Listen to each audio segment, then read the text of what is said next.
नमस्कार दोस्तों, स्वागत है आपका एक और ऐतिहासिक यात्रा में।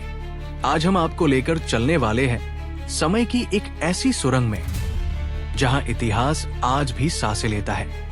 हमारी मंजिल है प्राचीन एफ्रोडिसियस, एक ऐसा शहर जो कभी प्रेम और सौंदर्य की देवी एफ्रोडाइट को समर्पित था। यह सिर्फ कोई साधारण शहर नहीं था, ये ग्रीक, रोमन और बीजांटिन सभ्यताओं का संगम था और इस शहर के दिल में बसा था एक भव्य और विशाल रोमन स्टेडियम, जहां हजारों लोग खेल, संस्कृति और रोमांच का आनंद लेने आया करते थे। तो चलिए शुरू करते हैं हमारी ये ऐतिहासिक यात्रा। बैठिए आराम से, आंखें बंद कीजिए और कल्पना कीजिए एक ऐसे शहर की जहां हर पत्थर, हर गली इतिहास को बयान करता है। दोस्तों, एफ्रोडिसियस का इतिहास करीब 2000 साल पुराना है। ये शहर देवी एफ्रोडाइट के नाम पर बना था। वही एफ्रोडाइट जो ग्रीक पौराणिक कथाओं में प्रेम, सौंदर्य और आकर्षण की प्रतीक मानी जाती है। इस शहर की गिनती हेलेनिस्टिक काल के सबसे समृद्ध सांस्कृतिक केंद्रों में होती थी।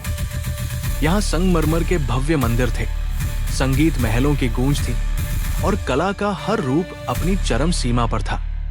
यहाँ केवल धार्मिक पूजा ही नहीं, बल्कि ज्ञान, विज्ञान और संस्कृति का भी आदान प्रदान होता था। ये कहना गलत नहीं होगा कि ये शहर अपने समय में ग्रीस और रोम के बीच एक सांस्कृतिक पुल था।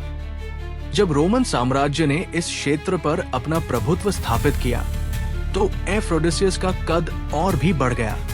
ये रोमन प्रशासन का एक प्रमुख केंद्र बन गया और यहाँ रोमन वास्तुकला का असाधारण विकास हुआ। इन संरचनाओं में सबसे प्रमुख था एफ्रोडिसियस का स्टेडियम। तो चलिए अब चलते हैं उस दौर की सबसे शानदार संरचना की ओर। ये स्टेडियम किसी आश्चर्य से कम नहीं था। करीब 270 मीटर लंबा और 60 मीटर चौड़ा, जिसमें थी 30 पंक्तियां दर्शकों की।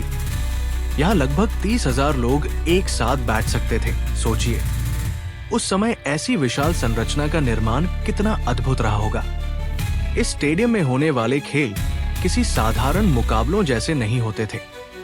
यहाँ आयोजित होते थे पैदल दौड़, लंबी कूद, पहलवानी, डिस्कस और भाला फेंकना। हर खेल का आयोजन बड़े स्तर पर होता था और पूरे शहर में त्योहार का माहौल बन जाता था। अब बात करते हैं उस रोमांच की जो इस स्टेडियम की पहचान था।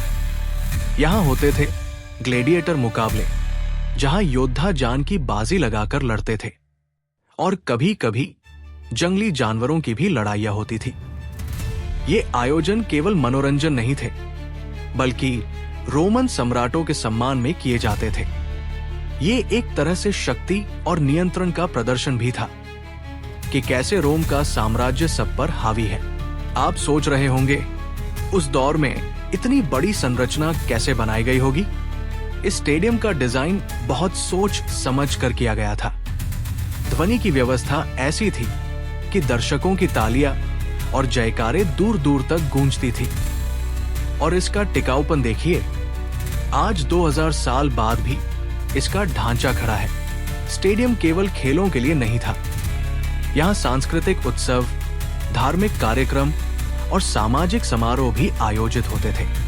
ये वो जगह थी जहां लोग एक साथ इकट्ठा होते, अपने समाज से जुड़ते और अपनी संस्कृति का जश्न मनाते।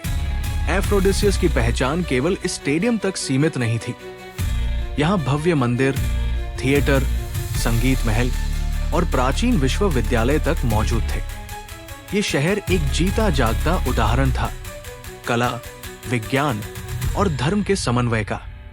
आज एफ्रोडिसियस एक पुरातात्विक स्थल है, तुर्की में स्थित, जो दुनिया भर से इतिहास प्रेमियों को आकर्षित करता है। इसका स्टेडियम आज भी एक प्रमुख आकर्षण है, जो न केवल रोमन इंजीनियरिंग की मिसाल है, बल्कि इतिहास को जीवंत कर देने वाला स्थान भी है। तो दोस्तों, आज की हमारी ये ऐतिहासिक यात्रा यही समाप्त होती है। हमने देखा कैसे एक शहर एफ्रोडिसियस समय के साथ ग्रीक, रोमन और बीजांटिन सभ्यताओं का गवाह बना, और उसका भव्य स्टेडियम सिर्फ खेल का मैदान नहीं था, बल्कि सामाजिक, सांस्कृतिक और राजनीतिक शक्ति का प्रतीक भी था। याद रखिए, इतिहास केवल किताबों में नहीं होता, वो बसी होती है इन खंडहरों में, इन कहानियों में और इन धरोहरों में। धन्यवाद कि आपने इस यात्रा में हमारा साथ दिया। फिर मिलेंगे किसी और ऐतिहासिक स्थल के साथ। तब तक के लिए नमस्कार और जय इतिहास।